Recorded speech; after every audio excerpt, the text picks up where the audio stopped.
Hello ನನ್ನ ಪ್ರೀತಿಯ ವೀಕ್ಷಕರಿಗೆಲ್ಲ ವಂದನೆ ಅಭಿನಂದನೆ. ನಾನು ಇವತ್ತು ಸ್ಪೆಷಲ್ ಚಟ್ಪಟ ಚಟ್ನಿ ಹೇಳ್ಕೊಡ್ತೀನಿ.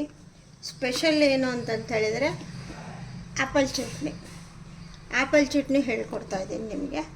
ಆ್ಯಪಲ್ ಚಟ್ನಿಗೆ ಏನೇನು ಬೇಕಾಗಿರೋದು ಅಂದರೆ ಈರುಳ್ಳಿ ಬೇಕು, ಬೆಳ್ಳುಳ್ಳಿ ಬೇಕು, ಹುರ್ಗಡ್ಲೆ, ಹಸಿಮೆಣಸಿನ್ಕಾಯಿ 3, ಅರ್ಧ ನಿಂಬೆ ಗಾತ್ರ ಹುಣಸೆಹಣ್ಣು, ಚಿಕ್ಕದ ಒಂದು ಅರ್ಧ ಬಟ್ಲು ಕೊಬ್ಬರಿ, ಬೆಲ್ಲ, ಜೀರಿಗೆ, ಕೊತ್ತಂಬರಿ ಸೊಪ್ಪು, ಕರಿಬೇವು, ಆಮೇಲೆ ಕೊತ್ತಂಬರಿ ಇದು ಹಿಂದಿಂದು ಇದು ಸ್ವಲ್ಪ ಕಡ್ಡಿ ಇರುತ್ತಲ್ಲ, ಇದು ಕಡ್ಡಿ, ಸ್ವಲ್ಪ ಅರಿಶಿನ ಪುಡಿ, ಸ್ವಲ್ಪ ಉಪ್ಪು. ಚಟ್ಪಟ ಅಂತ ಹೇಳಿ ಹೇಳ್ಕೊಡ್ತೀನಿ. ಆ್ಯಪಲ್ ಚಟ್ನಿ ನೀವೆಂದೂ ತಿಂದಿರಲಿಕ್ಕಿಲ್ಲ. ಇದಕ್ಕೆ ಒಂದು ಆ್ಯಪಲ್ ಬಳಸ್ತಾ ಇದ್ದೀನಿ.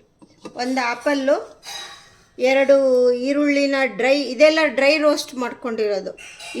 ಎರಡು ಈರುಳ್ಳಿ ಡ್ರೈ ರೋಸ್ಟ್ ಮಾಡಿದ್ದೀನಿ, 1 ಗಡ್ಡೆ ಬೆಳ್ಳುಳ್ಳಿ ಡ್ರೈ ರೋಸ್ಟ್ ಮಾಡಿದ್ದೀನಿ, 3 ಹಸಿಮೆಣಸಿನ್ಕಾಯಿ ಡ್ರೈ ರೋಸ್ಟ್ ಮಾಡಿದ್ದೀನಿ, ಇವುದು ಹುಣಸೆಹಣ್ಣನ್ನು ಸ್ವಲ್ಪ ಬಿಸಿ ಮಾಡಿದ್ದೀನಿ, ಕಾಯಿ ತುರಿನೂ ಸ್ವಲ್ಪ ಚೆನ್ನಾಗಿ ಕೆಂಪಗಾಗಂಗೆ ಹುರಿದಿದ್ದೀನಿ, ಜೀರಿಗೆನೂ ಸ್ವಲ್ಪ ಹುರ್ಕೊಂಡಿದ್ದೀನಿ. ಸ್ವಲ್ಪ ಬೈಂಡಿಂಗಿಗೆ ಹುರ್ಗಡ್ಲೆ ಹಾಕಬೇಕು. ಆಮೇಲೆ ಉಪ್ಪು, ಸ್ವಲ್ಪ ಕಲರ್ಗೆ ಟರ್ಮರಿಕ್ ಹಾಕ್ತೀನಿ. ಆಮೇಲೆ ಕೊತ್ತಂಬರಿ ಸೊಪ್ಪು, ಕರಿಬೇವು, ಇದಿಷ್ಟನ್ನು ಈಗೆಲ್ಲ ರೋಸ್ಟ್ ಮಾಡಿದ್ದೀನಲ್ಲ, ಈಗ ಆ್ಯಪಲ್ ಹಾಕಿಬಿಟ್ಟು ಇದೆಲ್ಲ ಹಾಕಿಬಿಟ್ಟು ನಾನು ಮಿಕ್ಸಿ ಮಾಡ್ಕೊಂಡು ಬರ್ತೀನಿ. ಓಕೆ ಫ್ರೆಂಡ್ಸ್, ಫಸ್ಟು ಆ್ಯಪಲನ್ನು ಪೀಸ್ ಮಾಡ್ಕೊಳ್ಳೋದು. ಆ್ಯಪಲ್ನ ಪೀಸ್ ಮಾಡ್ಕೊಂಡ್ಬಿಟ್ಟು ಇದೆಲ್ಲ ಹಾಕ್ಕೊಂಡು ಆ್ಯಪಲ್ ಹಾಕ್ಕೊಂಡು ನಾನು ರುಬ್ಕೊಂಡು ಬಂದು ನಾನು ನಿಮಗೆ ತೋರಿಸ್ತೀನಿ. ತುಂಬ ಚೆನ್ನಾಗಿರುತ್ತೆ, ತುಂಬ ಟೇಸ್ಟಿಯಾಗಿರುತ್ತೆ. ನೀವೊಂದು ವಾರ 15 ದಿನಗಟ್ಲೆನೂ ಉಪಯೋಗಿಸ್ಕೋಬೋದು. ಎಲ್ಲ ಡ್ರೈ ರೋಸ್ಟ್ ಮಾಡೋದು, ಆ್ಯಪಲ್ ಒಂದು ರೋಸ್ಟ್ ಮಾಡೋ ಹಾಗಿಲ್ಲ ಅಷ್ಟೇ. ಓಕೆ ಫ್ರೆಂಡ್ಸ್, ಓಕೆ ಬರ್ತೀನಿ ನೋಡಿ. ಎಲ್ಲ ಮಿಕ್ಸಿಗೆ ಹಾಕ್ಕೊಳ್ತಾ ಇದ್ದೀನಿ ಒಂದೊಂದಾಗಿ.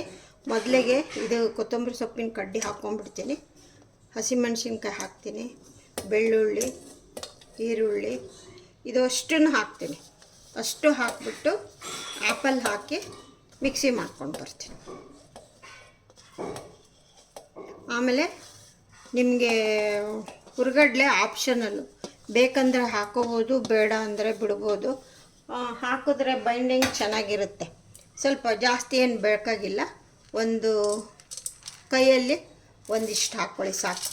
ಇದನ್ನು ಹಾಕ್ಕೊಂಡು ಆ್ಯಪಲ್ನ ಹಾಕ್ಕೊಳ್ಳೋದು.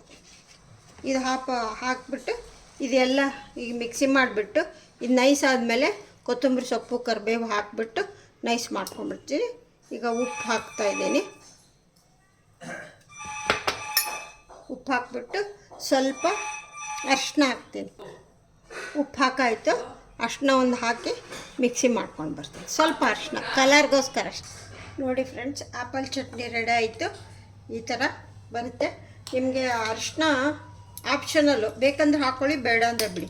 ಆಮೇಲೆ ಈ ಥರ ಸರ್ವ್ ಮಾಡ್ಕೊಂಬಿಟ್ಟು ಇದಕ್ಕೊಂದು ಗಮ್ಮತ್ತಿನ ಒಗ್ಗರಣೆ ಹಾಕೋಣ. ಏನು ಗಮ್ಮತ್ತಿನ ಒಗ್ಗರಣೆ ಅಂದರೆ ಬೇರೆ ಇನ್ನೇನಿಲ್ಲ, ಅದೇ ಎಣ್ಣೆ, ಸಾಸಿವೆ, ಇಂಗು, ಕರಿಬೇವು,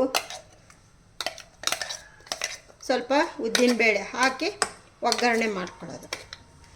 ಇದನ್ನು ಎಲ್ಲ ನಾವು ಇಡ್ಲಿ, ದೋಸೆ, ಪಡ್ಡು, ಪೂರಿ, ದೋಸೆ ಎಲ್ಲದಕ್ಕೂ ಇವು, ಆಮೇಲೆ ಎಂಥದ್ದು ಮಸಾಲ ರೊಟ್ಟಿ ಮಾಡ್ತೀವಲ್ಲ, ಮಸಾಲ ರೊಟ್ಟಿಗೆ ಎಲ್ಲದಕ್ಕೂ ಉಪಯೋಗಿಸ್ಕೊಬೋದು. ಈ ಥರ ಒಗ್ಗರಣೆ ಹಾಕ್ಕೊಂಡ್ಬಿಟ್ಟು ಕಲಿಸ್ಕೊಂಡ್ಬಿಟ್ರೆ ತುಂಬ ಟೇಸ್ಟಿಯಾಗಿರುತ್ತೆ. ಇದನ್ನು ಅದೇ ನಾನು ಇಡ್ಲಿ ಎಲ್ಲ ಮಾಡಿದ್ದೀನಿ. ಇದಕ್ಕೆ ಹೇಗೆ ಸರ್ವ್ ಮಾಡೋದು ಅಂತ ತೋರಿಸ್ತೀನಿ ನೋಡಿ. Apple chutney ready. ಎಲ್ಲರಿಗೂ ಇಷ್ಟ ಆಗಿದೆ ಅನ್ಕೋತೀನಿ. ಇಷ್ಟ ಆಗಿದ್ದರೆ ಒಂದು ಲೈಕ್ ಕೊಡಿ, ಫ್ರೆಂಡ್ಸ್ಗೆಲ್ಲ ಶೇರ್ ಮಾಡಿ. ಹೇಗಿತ್ತು ಅಂತ ಹೇಳಿ, ನೀವು ಮಾಡ್ಕೊಂಡು ತಿಂದು ಟೇಸ್ಟ್ ನೋಡಿಬಿಟ್ಟು ಆಮೇಲೆ ನನಗೆ ಹೇಳಿ. ಓಕೆ ಫ್ರೆಂಡ್ಸ್, ನೋಡಿ ಫ್ರೆಂಡ್ಸ್, ಈ ಥರ ಸರ್ವ್ ಮಾಡಿ ಇಡ್ಲಿ, ವಡೆ, ಆ್ಯಪಲ್ ಚಟ್ನಿ. ಆಮೇಲೆ ಇವಾಗ ದೇವಿ ಪೂಜೆ ದಿನ ಇರೋದ್ರಿಂದ ಕಾಯಿ ಒಬ್ಬಟ್ಟು ಮಾಡಿದ್ದೆ. ಈ ಥರ ಹೀಗೆ ಸರ್ವ್ ಮಾಡಿಕೊಡ್ತೀನಿ. ನೀವು ಹೀಗೆ ಖುಷಿಯಾಗಿ ಮಾಡಿಕೊಂಡು ಸವಿದು ನೋಡಿ ಆ್ಯಪಲ್ ಚಟ್ನಿ ಹೇಗಿತ್ತು ಅಂತ ನನಗೆ ತಿಳಿಸ್ಬೇಕು. ಓಕೆ ಫ್ರೆಂಡ್ಸ್, ಕಮೆಂಟ್ ಬಾಕ್ಸಲ್ಲಿ ಹಾಕಿ. ಓಕೆ ಸಿ ಯು, ಬಾಯ್. ಎಲ್ಲರಿಗೂ ದಸರಾ ಹಬ್ಬದ ಹಾರ್ದಿಕ ಶುಭಾಶಯಗಳು.